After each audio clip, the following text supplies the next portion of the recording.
Astaghfirullah.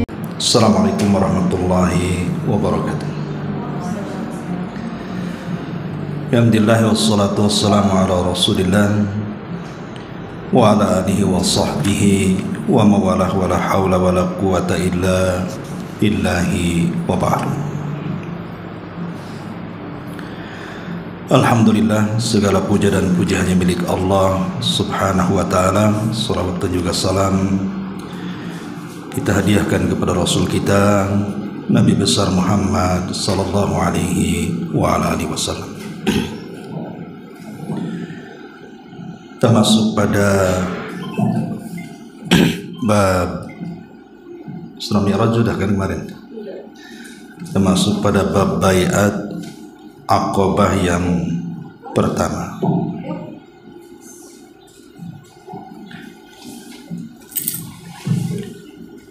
Bicara tentang baiat Aqabah yang pertama, ini menarik, kita akan bahas karena dari baiat inilah Nabi dan para sahabat yang ada di kota Mekah akan terbebas dari cengkraman orang-orang musyrik Arab yang terus-menerus memusuhi Nabi SAW dengan berbagai macam cara. Secara singkat saya berikan gambaran dulu supaya kalaupun tidak dibaca secara keseluruhan, ibu sudah bisa menangkap poinnya. Kalau kita menarik benang ke belakang yang sudah kita bahas, kita tahu bahwa Nabi SAW setelah mendapatkan tekanan hebat dari orang-orang Mekah, terkhusus setelah meninggalnya orang yang dicintainya Khadijah dan pamannya Abu Talib, maka Nabi SAW kemudian berdakwah ke Taif. Tapi sayang penduduk Taif lebih kejam dibandingkan penduduk Mekah, mengusir Nabi SAW dengan tidak hormat. Sampai akhirnya Allah Subhanahu wa ta'ala mengetahui bahwa Nabi SAW semakin sempit dadanya. Maka akhirnya Allah Subhanahu wa ta'ala menghibur Rasul dengan peristiwa besar yang sudah kita jelaskan, peristiwa Isra dan juga Mi'raj. Nah, setelah peristiwa Isra Mi'raj inilah keberuntungan demi keberuntungan menyapa Nabi SAW. Begitulah terkadang seseorang diuji dulu oleh Allah Subhanahu wa ta'ala sampai akhirnya Allah memberikan kebahagiaan kepadanya. Jadi jangan sangka ujian itu akan terus sampai dia mengalami kematian. Tidak, bahkan inna ma'al usri yusra. Setiap kesulitan itu pasti akan datang kemudahan. Kita tahu bahwa Baiatul Aqabah ini bicara tentang penduduk Yathrib. Penduduk Yathrib itu artinya penduduk Madinah. Karena dulu namanya bukan Madinah, namanya kota Yathrib. Di mana kota Yathrib itu diambil nama dari pembesar Yahudi yang hijrah dari Syam ke kota Madinah. Pimpinan itu disebut Yathrib. Maka dinisbatkanlah kemudian nama kota itu kepada pimpinan Yahudi. Maka disebut kota Yathrib. Di Yathrib sendiri ada 3 kelompok besar yang masing-masing memiliki kepentingan. Pertama orang-orang Yahudi, kemudian yang kedua orang-orang musyrik Yaman, dan yang ketiga kaum muslimin yang datang dari kota Mekah. Itulah penduduk Yathrib secara global. Adapun yang datang ke kota Madinah tentu kaum muslimin belakangan. Karena sebelum hijrah Rasul ke Madinah itu, Yathrib sudah dipenuhi orang-orang Yahudi, bahkan mayoritas, dan dipenuhi orang-orang musyrik yang hijrah dari Yaman ke kota Madinah. Lalu apa kepentingan orang-orang Yahudi sehingga mereka harus hijrah dari Syam, dari Yerusalem ke kota Madinah? Apa misinya? Kenapa kemudian Yahudi di zaman itu menjadi mayoritas? Tidak lain dan bukan karena ada misi agama. Sebab kalau cerita misi dunia, Madinah itu bukan tempat ekonomi yang baik. Di sana ada Syam yang memang sangat kuat ekonominya, atau Yaman. Karena Yaman di zaman itu lebih berkembang dibandingkan Saudi. Tapi kenapa orang-orang Yahudi memilih Madinah? Karena menurut padri-padri ataupun pembesar-pembesar keagamaan orang-orang Yahudi di zaman itu mendoktrin umatnya bahwa di kota Madinah inilah akan muncul Nabi akhir zaman yang akan memimpin mereka untuk menguasai dunia. Tanda-tandanya adalah dataran tanah yang penuh dengan pohon kurma.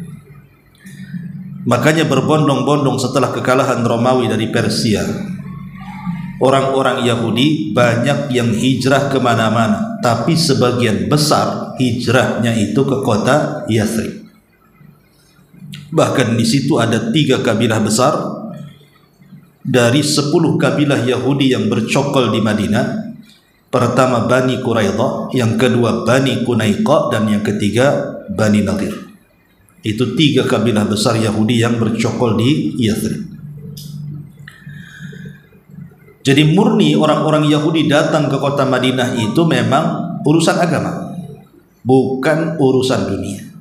Makanya mereka bertahun-tahun harus menderita di kota Yathrib karena mengikuti fatwa daripada padri-padri mereka bahwa di situ akan muncul seorang nabi yang akan memimpin mereka menguasai dunia. Adapun orang-orang musyrik Yaman yang terdiri dari 2 kabilah besar namanya Khazraj dan Aus, kenapa mereka sampai datang ke kota Madinah dan minta suaka tinggal di Yathrib? Karena sebuah bencana yang menimpa mereka. Jadi ada bencana alam di mana Sad Ma'rib, bendungan Ma'rib. Kebetulan saya pernah belajar di Ma'rib, jadi saya tahu di sana ada bendungan besar. Jadi bendungan itu jebol dan melululantakkan banyak kabilah di zaman itu, ribuan jiwa melayang, sehingga yang selamat mereka akhirnya harus pindah dari negeri itu.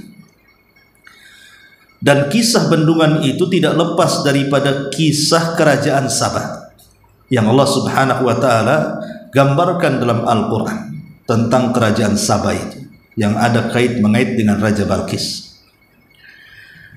Jadi kerajaan Sabah itu adalah kerajaan yang sangat subur. Bahkan Quran mengistilahkan dengan sorga karena menjadi cemburu bagi daerah-daerah di luar Sabah. Demikian makmurnya negeri Sabah sampai disebut sebagai sorga dunia di zaman itu. Bagaimana tidak? Di mana kota itu sangat bersih sekali. Bahkan perkebunannya sangat subur. Bahkan tidak ada musimnya. Kalau kita kan ada musimnya, Bu. Musim durian ya nunggu durian. Nah, sekarang musimnya nih. Kalau mau cari durian ya Tanjung Batu lah sekarang. Tapi kan di zaman itu tidak ada musimnya memang. Allah anugerahkan rizki yang melimpah kepada penduduk Sabah sampai dikisahkan dalam buku-buku tafsir. Jadi orang kalau hendak memetik buah itu tidak perlu memetik dengan tangan. Cukup letakkan keranjang di atas kepala, masuk kebun, keluar sudah penuh.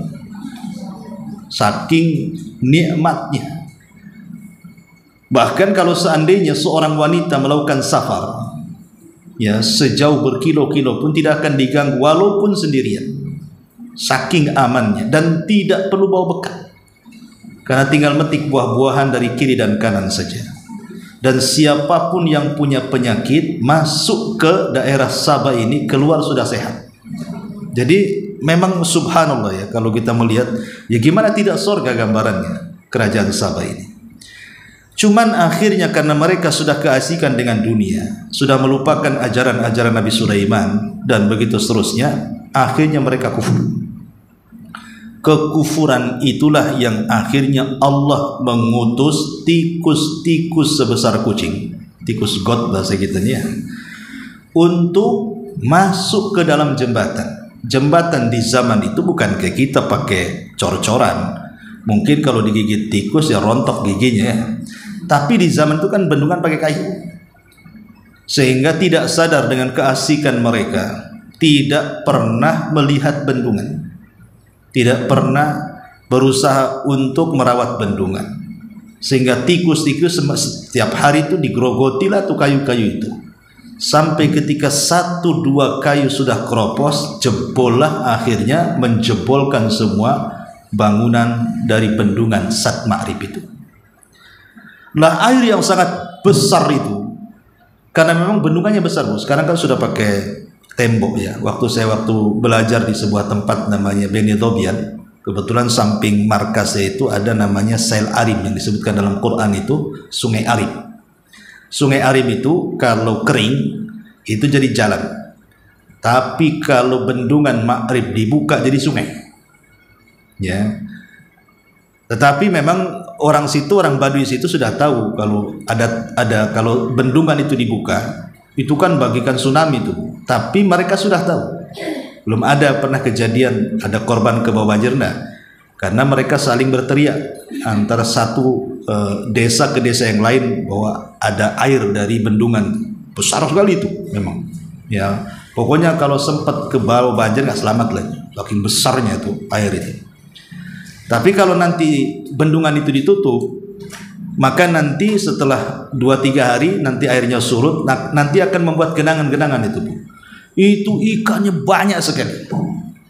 Ikan mujair itu bukan 3 jari, itu besarnya 2 telapak tangan segede gini. Ikan mujair itu jumlahnya ribuan. Dan orang Yaman tidak suka ikan. Jadi anak-anak kecil itu ikan mujair yang ada di genangan-genangan itu dibuat main-main, dipukuli mati, dibiarkan. Jadi kita lah yang senang kan. Kita duduk saja di bendungan di genangan itu, udah air udah masuk celana. Saking banyaknya. Jadi dalam waktu 2-3 jam itu bisa sampai 10-20 ember itu kita dapat. Ya, kebetulan ada ustadz kita dari Medan itu pandai buat ikan asin, ya kita buat ikan asin. Kita potong, di situ kan banyak batu besar, kita keringkan. Karena kita tidak berani bawa ke markas. Kebetulan di situ guru-guru kita orang Libya, tidak suka dengan ikan. Jadi kita bawa ikan dimarahi. Jadi kalau mau makan ikan di sungai aja lah dibakar, dimakan gitu ya. Bahkan ada ikan itu semacam ikan gabus itu panjangnya 1 meter, Bu. Itu dari ya seperti sebesar kaki ya, 1 meter. Itu ditangkap itu diam saja. Makanya kita istilahkan ikan bodoh-bodoh tuh. Karena kan ditangkap bodoh diam saja. Sampai orang Yaman bilang ngikutin kita juga itu ikan bodoh-bodoh katanya. Jadi memang selama saya mondok di situ hampir 2 tahun, sebelum pindah markas itu ya hari-hari makan ikan di situ. Pokoknya kalau bendungan itu kan sebulan sekali mesti dicabut, kemudian banjir, nanti banyak ikan luar biasa banyaknya itu. Alhamdulillah 2 tahun tuh makan ikan di situ. Kembali kepada kisah. Jadi Sat Ma'rib itu waktu oleh Allah Subhanahu wa taala dijebolkan dengan tikus-tikus itu, dan itulah Allah Subhanahu wa taala terkadang kalau mengadab sebuah kaum tidak perlu kemudian mengutus binatang-binatang buas. Tidak perlu mengutus harimau, gajah, buaya, apalagi buaya darat kan enggak. Jadi yang diutus ya tikus-tikus, nyamuk-nyamuk kayak Namrud, nyamuk diutus. Ya. Kemudian Ya'juj dan Ma'juj ulat kan itu. Ini tikus. Ya, tikus itu menggerogoti bendungan, akhirnya jebol. Akhirnya kemudian melulantakkan semua kabilah yang ada di sekitarnya, sampai tidak ada tanaman yang tersisa kecuali 3 di mana buahnya tidak ada yang bisa dimakan kecuali sidr. Sidr itu buah bidara. Ya, yang lainnya tidak bisa dimakan. Yang 3 pohon ini cuma 1 yang bisa dimakan, namanya buah bidara. Buah bidara pun tidak mencukupi kita. Kalaupun dimakan tidak mengenyangkan. Memang enak tapi tidak cukup untuk orang banyak kan. Akhirnya dari situlah kemudian dua penduduk besar ini, dua kabilah besar namanya Khazraj dan Aus, yang dua kabilah ini sebenarnya bersaudara karena sama-sama keturunan Bani Kailah. Akhirnya mereka pun berpikir untuk hijrah. Terpikirlah kemudian ingin minta suaka ke kota Yathrib. Kenapa kota Yathrib yang dipilih? Karena Yathrib terkenal suburnya. Jadi negeri yang hijau itu ya di Madinah. Kalau Mekah kan terkenal gersangnya. Makanya di Mekah tidak ada yang bisa tumbuh.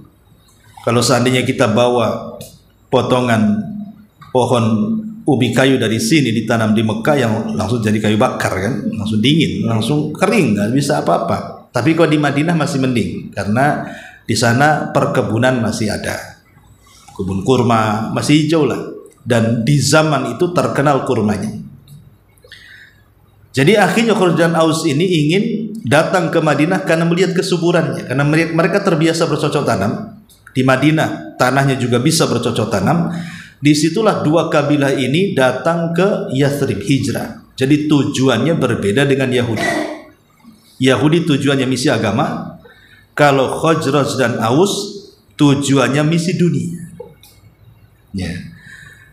Adapun kaum muslimin yang kemudian hijrah dari Mekah ke Madinah, ya jelas tujuannya sama dengan Yahudi, untuk menyebarkan Islam. Karena mereka terusir dari Mekah oleh orang-orang Quraisy Mekah. Cuman memang Allah berkehendak lain. Apapun yang kita kehendaki, kalau Allah Subhanahu wa ta'ala tidak berkehendak, tidak akan terjadi. Ataupun sebaliknya, apapun yang Allah tidak kehendaki walaupun kita berkehendak, tidak akan terjadi. Karena semua atas kehendak Allah. Maksud saya begini, orang-orang Yahudi yang datang dari Syam ke Madinah itu misi agama. Sementara orang-orang Khazraj dan Aus dari Yaman ke Madinah itu misi dunia. Kemudian endingnya terbalik. Endingnya terbalik. Ya. Justru orang-orang Khazraj dan Aus yang memang dari Yaman mereka hijrah ke Madinah itu tujuan dunia, malah dapat hidayah Islam. Jadilah mereka orang-orang Ansar. Sementara orang-orang Yahudi yang misinya agama, ketika muncul Nabi itu justru berbalik arah menjadi dunia, tidak mau beriman, bahkan kufur kepada Nabi SAW sejak itu sampai hari ini. Sampai Rasul mengatakan, kalaulah 10 pembesar Yahudi, karena kan ada 10 kabilah yang paling besar 3, kata Rasul, kalaulah pemimpin 10 kabilah Yahudi itu beriman, maka tentu Islam akan menyebar sejak zaman itu sampai hari ini. Tapi kepada Allah cuma satu yang beriman, Abdullah ibn Salam. Makanya orang Yahudi ketika berada di kota Madinah dengan kehadiran Rasul, sampai wafatnya Rasul bisa dihitung dengan jari orang-orang yang masuk Islam. Ya. Dari sini kita lihat bahwa Allah lah yang membolak-balikan hati. Ya. Makanya kenapa Imam Syafi'i rahimahullahu ta'ala, beliau mengatakan, Imam Syafi'i itu kan sejak kecil memang dia yatim. Jadi ketika sejak kecil dipondokkan sama ibunya, kemudian di masa remaja dia ya mencari tempat-tempat yang gratis di situ. Ya kayak kita lah sekarang cari pondok-pondok gratisan kan itu ya. Bukan untuk cari ilmu, tapi untuk nebeng makan. Itu pengakuan Imam Syafi'i. Supaya bisa makan karena kehidupannya susah. Tapi setelah kemudian menjadi ulama, apa kata Imam Syafi'i dalam syairnya? Talabtul ilma li ajli dunya wa ya'bal ilmu illa an yakuna lillah. Pada awalnya aku mencari ilmu itu bukan karena Allah, tapi karena dunia. Ya, cari tempat makan yang gratis. Tapi setelah kemudian dia menjadi alim besar, rupanya ilmu enggan dicari kecuali karena Allah. Dari sini terkadang niat dunia bisa berubah menjadi niat akhirat. Ya, terkadang mungkin ibu punya kawan lah, diajak ngaji gitu ya. Ya, kawan baik, bestie istilah ibu ya. Umpamanya, mungkin dia orang awam, Karena hanya perkawanan saja, ya sudahlah, ayo ikut ngaji, ayo. Nah, padahal hanya tidak ada niat ikut ngaji kan gitu. Hanya nggak enak dengan kawannya duduk di pengajian, tapi lama-lama kok enak, akhirnya dapat hidayah. Lah terkadang tujuan-tujuan itu bisa berubah di tengah jalan. Ya, siapa yang tahu? Allah Subhanahu wa taala kok yang bolak-balikan hati kita. Ya, terkadang karena dunia, ujung-ujungnya karena Allah Subhanahu wa taala. Maka itulah yang terjadi dengan orang Yahudi dengan Khazraj dan Aus. Ceritanya begini, karena ada kaitan dengan Baitul Aqabah ini. Jadi karena misinya orang-orang Yahudi ini memang misi agama, betul-betul misi agama. Tidak ada misi dunia. Sebab kalau misi dunia ngapain ke Madinah? Negeri gersang kayak gitu. Bagus ke Syam atau ke Yaman di zaman itu. Ya. Sehingga kalau seandainya terjadi peperangan antara orang Yahudi dengan dua kabilah Yaman, Khazraj dan Aus itu, namanya perang, kadang menang, kadang kalah. Ya. Apabila mereka mengalami kekalahan orang-orang Yahudi itu, maka mereka akan sesumbar di hadapan orang-orang musyrik ini dari Yaman dan mengatakan, awas saja, hari ini kami kalah, tapi nanti sebentar lagi ketika Nabi kami muncul, habis kalian. Selalu menyebut-nyebut Nabi. Bentar lagi kalau Nabi kami muncul, hancur kalian. Itu kalau mereka mengalami kekalahan, selalu mengancam seperti itu. Sehingga maklumat kenabian yang selalu disampaikan orang-orang Yahudi kepada Khazraj dan Aus itu melekat di otak mereka.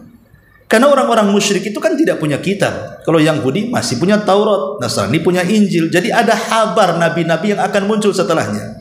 Tapi orang musyrik dari mana tahunya? Mereka penyembah berhala. Ya, sehingga tidak punya maklumat sama sekali soal kenabian. Jadi kalau orang Yahudi suka sesumbar seperti itu, awas kalian, sampai muncul Nabi kami, habis kalian. Disitulah tertanam bahwa ada Nabi yang akan muncul di kepala-kepala orang-orang Khazraj dan Aus itu. Lah ketika kemudian di musim haji, kebiasaan orang-orang musyrik Arab, mereka tetap mengagungkan agama Ibrahim walaupun haji mereka sudah dicampur dengan kesyirikan. Makanya itu yang menjadikan Abraha membuat gereja untuk memalingkan orang Arab dari Ka'bah. Dibuatlah gereja di Yaman. Ya, karena orang-orang Arab Yaman itu masih mengagungkan Ka'bah sejak zaman itu. Tapi gagal kan, akhirnya gereja yang dibangun Abraha rupanya dilecehkan oleh orang Arab yang dekat dengan Ka'bah. Tentu belum ada Islamnya di zaman itu. Jadi yang melakukan orang-orang musyrik Arab, diletakkan kotoran di gerejanya Abraha, kemudian dititipkan surat yang isinya celaan. Lah disitulah marah Abraha dan membawa pasukan gajah untuk menyerang Ka'bah sampai diabadikan dalam Al-Quran dalam suratul Fil. Intinya bahwa orang Khazraj dan Aus ini ingin haji ala musyrik. Hajilah mereka ke Madinah, ke Mekah. Entah kenapa kemudian di Mekah dia mendengar ada orang yang mengaku Nabi, dan diisukan ada orang yang mengaku Nabi, sehingga masuklah ke telinga-telinga orang-orang Khazraj dan Aus ini yang sedang haji. Disitulah mereka terbayang dengan ucapan Yahudi yang di Madinah, awas kalau seandainya ada Nabi kami, habis kalian. Jadi mereka berpikir, jangan-jangan yang dimaksud orang Yahudi itu Nabi ini yang baru muncul di Mekah. Padahal yang dimaksud Yahudi Nabi itu maksudnya Nabi keturunan mereka dari Bani Israel. Sementara Nabi kita kan orang Arab, keturunan Bani Ismail. Beda, yang satu menginginkan Bani Israel, yang satu Bani Ismail. Ya, yang satu keturunan Ishak, maksudnya orang Yahudi, yang satu keturunan Ismail, maksudnya orang Arab. Jadi Khazraj dan Aus menyangka, oh, jangan-jangan ini yang dimaksud ini. Akhirnya mereka mengatakan, kalau begitu kita beriman duluan kepada Nabi ini sebelum orang-orang Yahudi tahu. Lihat bagaimana Allah Subhanahu wa taala berkehendak. Ratusan tahun orang Yahudi menunggu-nunggu dan menanti-nanti Nabi. Sementara orang musyrik yang tidak tahu menahu soal Nabi, justru mereka beriman duluan dibandingkan orang Yahudi yang ratusan tahun mereka di atas misinya. Itu hidayah dari Allah namanya. Dan perlu diketahui bahwa Khazraj dan Aus ini ketika sampai di kota Madinah atau di Yathrib, dan mereka berpisah kongsi, karena bagaimanapun ada satu peristiwa di mana terjadi pembunuhan pembunuhan di mana orang Khazraj membunuh orang Aus. Padahal mereka dua kabilah yang sama-sama bersaudara, sama-sama dari keturunan Bani Kailah. Gara-gara pembunuhan itu tertanamlah permusuhan kebencian Khazraj kepada Aus selama 120 tahun lamanya. Dendam turunan. Makanya dua kabilah ini tidak pernah akur. Akurnya setelah masuk Islam. Jadi orang Ansor dua-duanya. Tapi sebelum jadi orang Ansor nih, dua-duanya musuhan. Bayangkan 120 tahun itu. Apa enggak dendam kesumat tuh? Yang makanya disebut hamiyatul jahiliyah tuh. Jadi dendam membawa anak turunan namanya. Yaitu bukan 7 turunan lagi kalau 120 tahun udah lewat 70 turunan tuh. Ya. Jadi akhirnya mereka saling perang. Lah di tubuh Yahudi kurang lebih juga rupanya. Antara Bani Quraidah bermusuhan dengan Bani Qunaiqa, Bani Qunaiqa bermusuhan dengan Bani Nadir. Yang anehnya kemudian antara Yahudi dengan Khazraj kadang bergabung, Yahudi yang lainnya bergabung dengan Aus. Jadi kacau balau Madinah itu. Jadi sudah kacau dengan peperangan antar kabilah. Itu sebelum datangnya Nabi. Lah setelah kemudian orang Khazraj ini haji, berjumpa dengan Rasul kemudian beriman karena terngiang dengan doktrinnya orang Yahudi. Akhirnya mereka pun berjanji untuk berbaiat. Itulah yang disebut dengan Baiatul Aqabah. Ya, janji berbaiat untuk masuk Islam. Ya. Masyarul muslimat yang dimuliakan Allah Subhanahu wa taala, sebaliknya ketika Nabi sudah sampai di kota Madinah hijrah, bahkan pembesar Yahudi sudah tahu dia seorang nabi. Dari mana? Dari ciri-ciri yang selama ini mereka dengar dari padri mereka. Seperti kisahnya Huyai ibn Akhtab. Huyai ibn Akhtab itu mertua Nabi sebenarnya. Karena Sofiyah itu istri Nabi. Sofiyah itu istri Nabi dan dia satu-satunya istri Nabi dari kalangan Yahudi. Lah jadi ayahnya Huyai ibn Akhtab ini membenci Nabi SAW. Jadi ketika dia mendengar bahwa orang yang ngaku Nabi itu sampai di Kuba, Madinah, ya. Jadi Huyai ibn Akhtab ini mengajak saudaranya namanya Yasir. Yuk Yasir, kita intip betul tak tuh orang yang ngaku Nabi yang hijrah ke tempat kita dia Nabi. Pagi-pagi buta tuh dua orang itu berangkat dari kota menuju Kuba. Sesampainya di Kuba dia memperhatikan gerak-gerik Nabi.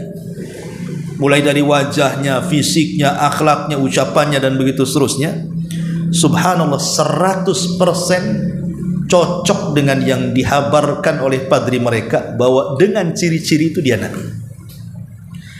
Jadi sore hari Huyai ibn Akhtab dan Yasir ini pulang karena sudah memastikan dia Nabi 100%. Di tengah jalan si Yasir ini bertanya kepada Huyai saudaranya, "Ya Huyai, huwa, apakah memang dia itu yang dimaksud? Maksudnya dia seorang Nabi?" Kata Huyai, tokoh Yahudi ini mengatakan dia. Memang dia Nabi.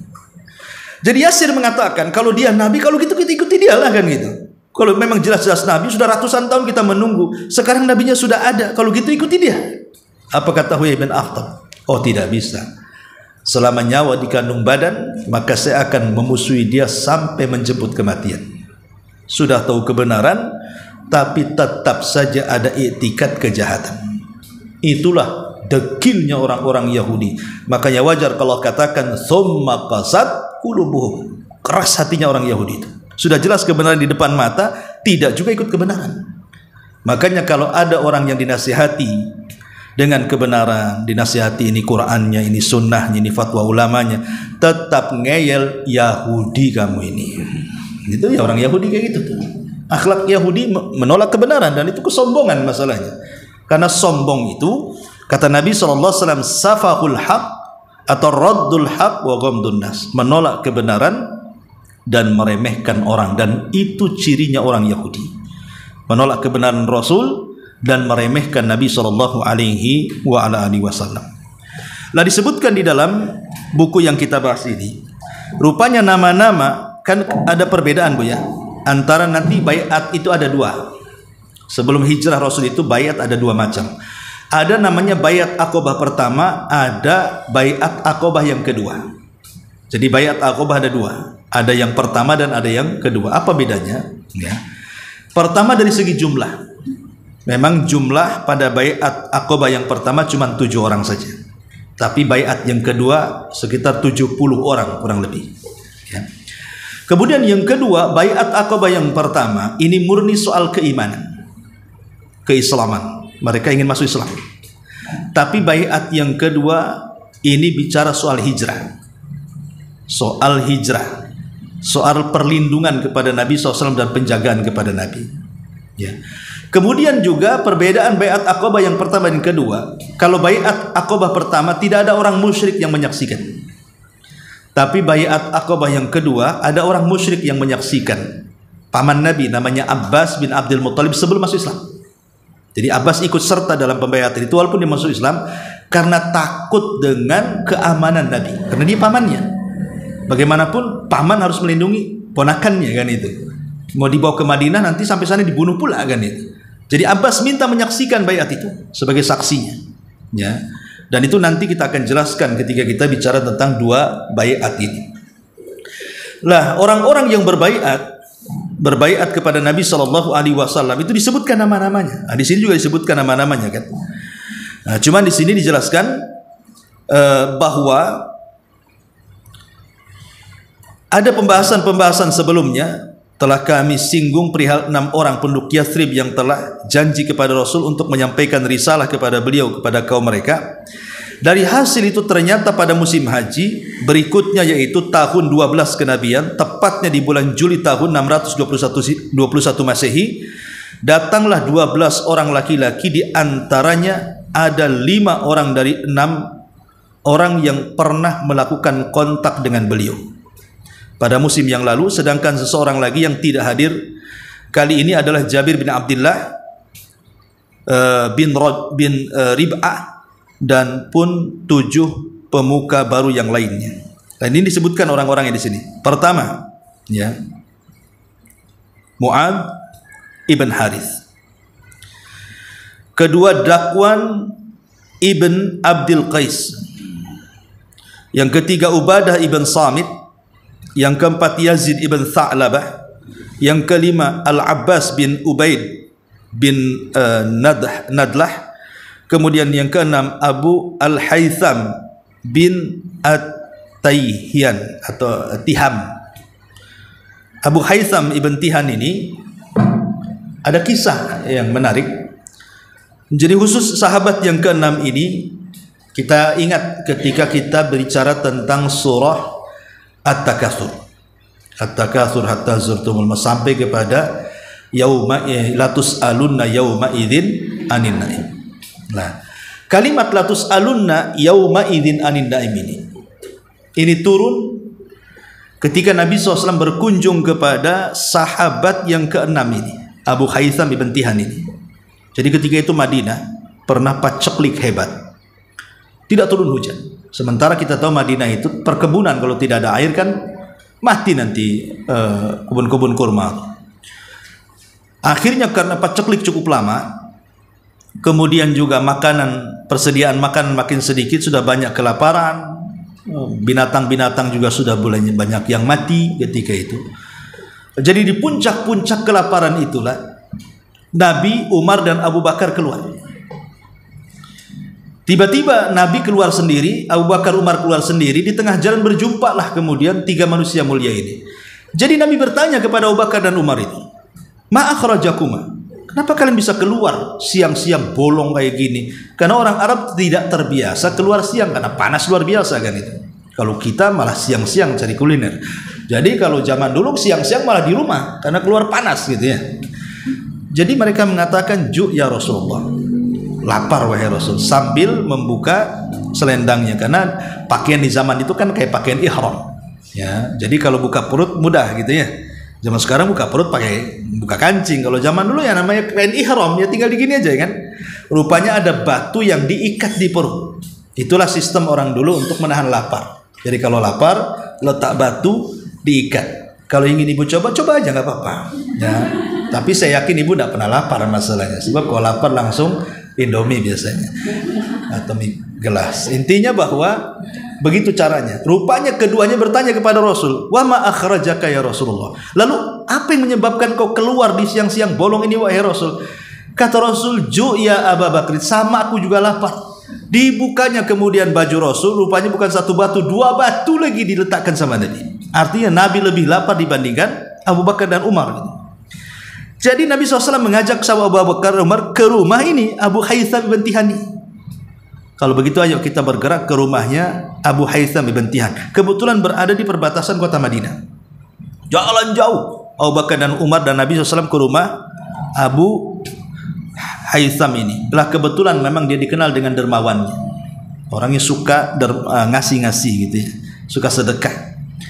Jadi ketika sampai di rumah Abu Haytham ini, rupanya tidak mendapatkan Abu Haytham, yang didapatkannya istrinya. Sebagai adab, maka Rasul menunggu di luar sampai datangnya Abu Haytham ini. Setelah lama ditunggu, muncul Abu Haytham dengan membawa air tawar. Rupanya dia keluar sedang mencari air tawar dan tamar kurma. Jadi ketika melihat Nabi SAW, ya gimana tidak bahagia? Tidak ada tamu semulia mereka. Tamunya Nabi, Abu Bakar, Umar, gimana itu? Tamu yang paling istimewa itu. Saking senangnya, dia langsung ke dapur mengambil pisau. Kemudian dia langsung menuju kambing yang merupakan pejantannya. Jadi kambing yang paling besar gitu ya, pejantannya itu mau disembelih sama dia untuk menghargai Nabi, menghormati Nabi. Begitulah tradisi orang-orang Arab, suka memuliakan tamu.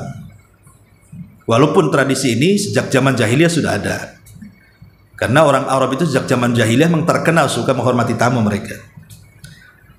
Ketika mau disembelih, Rasul kaget, langsung memegang tangan Abu Haytham dan mengatakan, jangan kau sembelih yang itu, katanya. Sembelihlah yang ini saja. Kemudian Rasul menunjuk ke kambing yang kurus. Karena itu kan pejantannya masalahnya kan, yang ini saja. Ya, itulah Rasul mengajarkan kepada kita kalau bertamu seperti itu. Jangan merepotkan tuan rumah. Kata tuan rumah, bentar ya, mau suka apa nih? Rawon apa-apa? Nawar pula, jangan. Sate aja 50 tusuk umpamanya kan. Ini kan kurang ajar kan. Nah, itu maunya yang lebih tinggi ya. Rasul itu minta yang lebih rendah. Jangan sampai kemudian tuan rumah itu diberatkan dengan kita. Makanya Rasul jangan yang ini, yang itu saja. Kalau kita enggak, yang ada keluarkan. Semua tadi keluarkan satu kulkas. Jadi akhirnya kemudian disembelih di situ. Setelah disembelih kemudian dimasakkan gitu.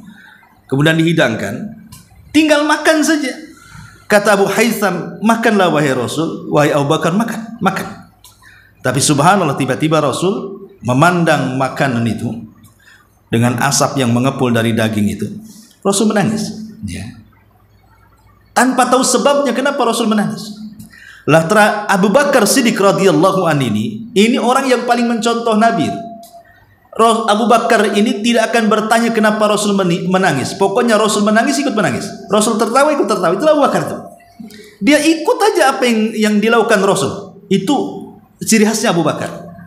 Dia tidak pernah bertanya kenapa Rasul menangis. Tidak. Lihat Rasul menangis, ikut menangis dia Abu Bakar nih. Lain Abu Bakar, lain Umar pula. Kalau Umar kan nggak kayak gitu. Kata Umar, ya Rasulullah, afi hadil halati tabkun. Rasul, dalam kondisi seperti ini kok menangis, katanya. Ini makanan enak, katanya. Kita sedang kelaparan, kenapa kau menangis, katanya. Maka Nabi SAW mengingatkan kepada Umar, disitulah turun surah Al-Hakumut Takatsur. Sampai kepada ayat la tus'alunna yawma idzin anin na'im. Ingat wahai Umar, ini daging yang kita makan, minum air segar, air tawar yang kita minum, ini tamar kurma yang kita akan santap, ini semua akan ditanya di hadapan Allah.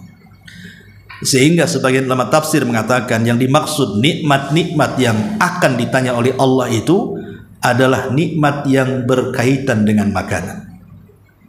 Ingat, Allah mengatakan fal yangduril insanu ila ta'ami. Hendaklah melihat manusia kepada makanan dan minuman yang dimakan dan minum. Semua akan ditanya. Jangan salah, semua akan ditanya. Ya, 1 biji beras pun akan ditanya. Dari mana kau beli? Dari mana uangnya? Halal apa haram? Dan begitu seterusnya. Ya. Intinya bahwa kebaikan Abu Haytham ini memang terukir dalam sejarah dengan turunnya surah At-Takatsur. Kemudian juga ada Uwais bin Sa'idan dari Bani Amr.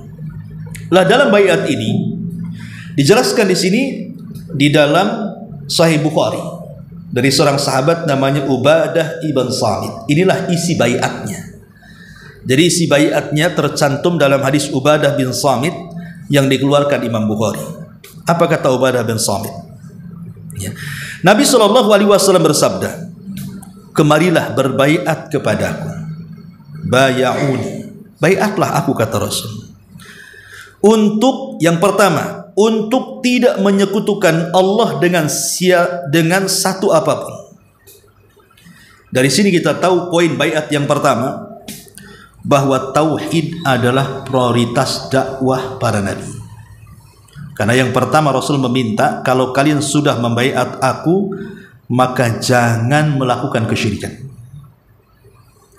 Dari sini kita tahu bahwa semua dakwah para nabi, semua dakwah para utusan Allah Subhanahu wa taala, mereka mendakwahkan dakwah ini. Makanya Luqman Al-Hakim mengatakan kepada anaknya, ya bunayya la tusyrik billah, wahai anakku jangan sekutukan Allah. Dan semua para nabi mengatakan, ubudullaha wa la tusyriku bihi syai'an, sembahlah Allah dan jangan sekutukan Allah dengan siapapun. Ini baiat tentang tauhid, tentang keimanan. Maka prioritas hidup kita sebelum yang lainnya, tauhidkan Allah. Ingat, tauhidkan Allah. Jangan sampai hati kita diberikan kepada selain Allah. Ini yang pertama. Yang kedua, tidak berzina. Untuk tidak berzina, lihat, setelah tauhid, setelah dosa syirik, Nabi mengatakan jangan berzina. Ketika zina disebut setelah larangan kesyirikan, menunjukkan bahaya zina. Kan disebut kedua. Ya. Bahaya zina ini bisa merusak segalanya. Masyarakat bisa rusak. Betapa banyak gara-gara isu perselingkuhan, akhirnya apa? Merusak masyarakat, kan? Perceraian di mana-mana gara-gara isu perselingkuhan. Ya. Kemudian juga bahaya bagi diri sendiri, karena zina ini mengundang penyakit masalahnya. Makanya Nabi SAW mengatakan, "Malam tadharil fahishatu fi qaumin qad hatta tu'linu biha illa fasha fihi muta'un wal auja allati lam takun madat fi aslafihimul ladina madaw." Kata Rasul, tidaklah sebuah perzinahan dilakukan terang-terangan, dan hari ini sudah terang-terangan. Di zaman Rasul bukan tidak ada yang berzina, ada, tapi tidak terang-terangan, sembunyi-sembunyi. Seperti kisahnya Ma'is dan wanita Ghamidiyah, kan tidak ada yang tahu dia berzina, tapi karena dia merasa berdosa, dia datang kepada Rasul. Rasul, saya sudah berzina, hukum saya. Kalau dia tidak ngaku, siapa yang tahu dia berzina? Tapi di zaman sekarang, mau online, mau offline, mau COD, apa semua ada. Nah, ini kan masalah, ya, dan itu akan membawa penyakit yang tidak pernah ada di zaman Nabi. Kemudian yang ketiga, tidak membunuh anak-anak. Karena di zaman jahiliyah, kenapa Rasul menekankan tidak boleh membunuh anak-anak? Karena tradisi jahiliyah itu mereka membunuh anak itu karena dua perkara. Pertama, karena takut makan bersama orang tuanya, takut tidak bisa kasih makan. Mereka fakir miskin, terpaksa dibunuh anaknya. Dan itu banyak terjadi di zaman sekarang juga, kan, faktor ekonomi, akhirnya bunuh diri rame-rame. Seperti yang terjadi beberapa tahun ke belakang, kan, ada satu keluarga di mana ibunya ngeracuni dirinya sendiri, diracuni pula anak-anak dia sampai ke yang bayi. Akhirnya mati lima-limanya. Kemudian ditaruh surat di sampingnya karena nggak ada suaminya. Rupanya setelah ditelusuri oleh pihak yang berwajib, faktor ekonomi, tidak tahan untuk memberikan nafkah kepada mereka, makanya mati rame-rame. Itu terjadi di zaman sekarang, ya. Nah, di zaman jahiliyah lebih lagi. Kemudian yang lebih sadis daripada itu, di zaman jahiliyah mereka menguburkan anak wanita hidup-hidup itu karena malu menanggung, ya, kerendahan di masyarakat Arab. Karena bagi mereka anak perempuan itu nggak ada harganya di zaman itu. Sebelum datangnya Islam, ya, baru datangnya Islam diangkat derajatnya sampai hari ini, alhamdulillah. Tapi di zaman itu anak perempuan hanya objek untuk memuaskan seks saja, kan, sehingga kalau mereka punya anak perempuan itu mau ditaruh di mana itu mukanya. Bahkan sebagian mereka ada yang mengubur hidup-hidup, dan itu digambarkan dalam Al-Quran. Ya, saya kira kekejaman jahiliyah sudah selesai dengan jahiliyahnya, tapi zaman sekarang lebih kejam lagi. Karena kalau bayi dikubur hidup-hidup kan langsung mati, itu selesai. Zaman sekarang tidak, bayi ditaruh di kardus, ya kan, berhari-hari baru bangkainya. Gimana coba dia dibunuh pelan-pelan kayak gitu? Berarti kan lebih jahilnya, lebih sadis dibandingkan orang jahilnya zaman sekarang itu. Entah faktornya itu anak hasil zina atau apa, tapi yang jelas bahwa orang sekarang sudah tidak punya hati lagi sudah. Pembunuhan di mana-mana itu sampai ke bayi-bayi yang tidak bersalah pun dibantai dia. Dan kasusnya banyak di Batam aja sering kita dengarkan. Bayi ditaruh di tong sampah, bayi ditaruh di tempat parkiran ojek itu apa yang di Bengkong kemarin itu. Bahkan ada ya, tapi kalau masih baik sih diletakkan di kardus gitu ya, diletakkan di rumah orang kaya. Ya, karena ada juga umahat kita, masya Allah gitu ya, dia cukuplah dunia, dari segi dunia dia kaya. Itu tiba-tiba ketika dengar suara tangisan di Batam Center kejadian itu, rupanya ada bayi di kardus. Ya, alhamdulillah akhirnya dirawat dia sampai besar. Nah, setelah besar ngeluh ibunya, kenapa? Ibunya baru datang mau ngambil, kan kurang ajar. Sudah besar, sudah remaja anak itu, tiba-tiba muncul ibunya. Ya, ngaku ibunya, kalau percaya tes DNA, mau diambil lagi anaknya. Itu kan maksud dia akal ibunya itu. Ya kalau itu masih mendingan lah kan, itu ya ditaruh di depan orang kaya, akhirnya dirawat jadi besar, pintar pula anak tuh. Intinya bahwa baiat yang ketiga untuk tidak membunuh anak-anak. Kemudian yang keempat, untuk tidak berdusta. Dusta di orang-orang Arab itu, Bu, itu aib. Sejahiliyah-jahiliyahnya orang jahiliyah, dusta bagi mereka itu aib. Mereka tidak mungkin berdusta, padahal mereka jahiliyah. Tapi kalau urusan dusta, mereka sangat dianggap aib sekali. Terbukti ketika Amr ibn As saat dia masih kafir, belum masuk Islam, dia bertandang ke rumah si nabi palsu namanya Musailamah al-Kadzab. Jadi Musailamah al-Kadzab, si nabi palsu ini, itu di akhir-akhir hayat Rasul, ngomong sama Amr bin As ini. Amr bin As ini kan kawannya Khalid bin Walid, masuk Islamnya telat, setelah 20 tahun baru masuk Islam tuh. Jadi si Musailamah ini ngomong sama si Amr ini, ya Amr, kau kan tetangga si Muhammad tuh, kira-kira ayat wahyu yang terakhir turun kepada dia pasti kau hafal. Kira-kira apa ya katanya? Kata Amr, ya aku hafal katanya. Kemudian Amr pun membacakan suratul Fil, padahal dia masih kafir. Tapi karena suratnya pendek dan orang Arab biasa menghafal syair, sehingga mudah untuk menghafal Quran. Dibacalah surah Fil itu. Ya, alam tara kaifa fa'ala rabbuka bi ashabil fil alam yaj'al kaidahum fi tadlil wa arsala alaihim tayran ababil tarmihim bi hijaratin min sijil faja'alahum ka'asfin ma'kul. Kata Musailamah al-Kadzab, sungguh setelah Jibril mendatangi si Muhammad, malamnya dia datang kepada aku katanya. Ya. Kemudian menurunkan suratul Difda katanya. Surah Difda, surah kodok. Ya. Kalau satunya kan surah gajahnya, yang satunya surah kodok. Ya. Jadi kata Amr ibn As, kalau begitu sebutkan surah kodokmu tuh katanya.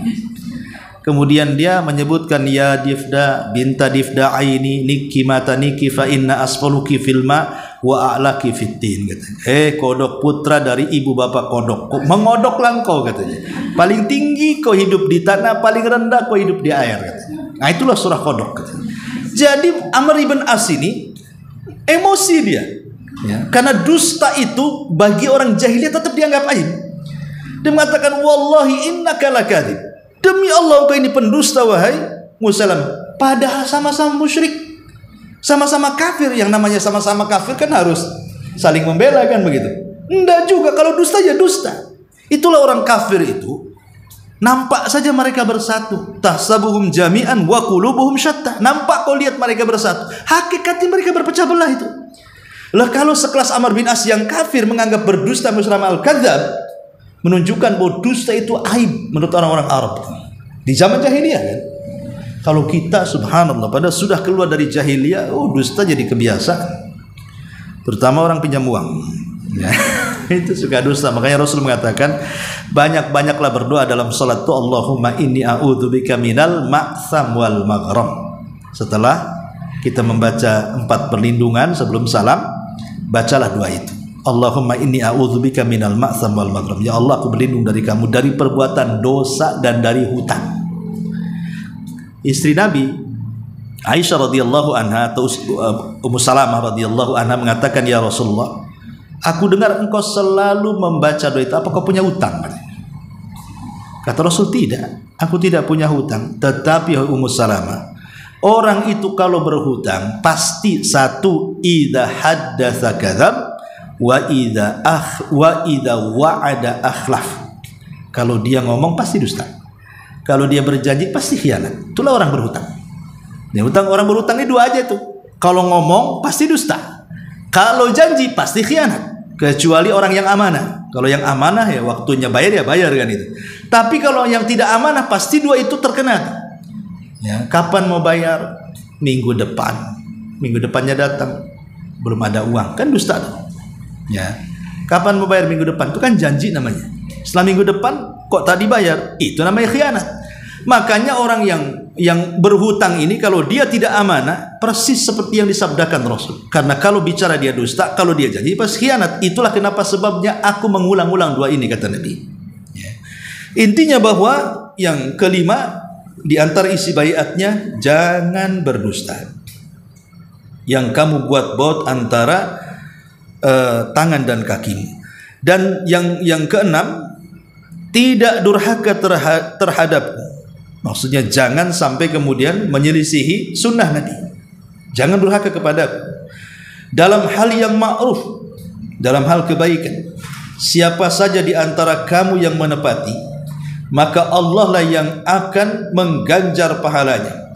Dan siapa saja yang melakukan sesuatu dari hal itu, lalu dia melakukan dari hal itu lalu diberi sanksi karenanya di dunia, maka itu adalah penebus dosa baginya. Siapa saja yang mengenai sesuatu dari hal itu lalu Allah tutup aibnya, maka urusannya tergantung kepada Allah. Jika dia menghendaki, dia mengadabnya, dan jika dia berkehendak, dia akan memaafkannya. Maksudnya di sini kan salah satunya jangan berzina. Kalau seandainya ada orang yang berzina, naudzubillah, kemudian tidak terkena hukum Islam. Karena orang berzina ini kalau dia masih anak muda dan belum menikah kan dicambuk 100 kali, diasingkan setahun. Tapi kalau dia sudah pernah menikah, entah janda atau duda, atau yang masih menikah terikat dengan suami istri, kemudian dia berzina, dalam Islam itu dirajam sampai mati. Tapi kalau seandainya qadarullah orang yang dirajam itu tidak ketahuan, dia berzina tidak diketahui, maka ini urusannya dengan Allah. Ya, urusannya dengan Allah. Jadi Allah nanti yang akan membalasnya. Karena dosa zina termasuk dosa besar, bukan dosa syirik dan kekufuran, maka di bawah kehendak Allah. Kalau Allah mau ya Allah ampuni, kalau Allah mau ya Allah bersihkan dulu sampai dia bersih, kemudian dimasukkan ke dalam surga. La Ubaidah berkata, lalu aku membaiat beliau atas hal itu. Dalam naskah yang lain disebutkan, lalu kami membaiatnya atas hal itu. Ya, wallahu alam. Ini di antara gambaran baiat Aqabah yang pertama. Nanti ibu baca sendirilah. Karena maaf ibu tidak ada tanya jawab. Kebetulan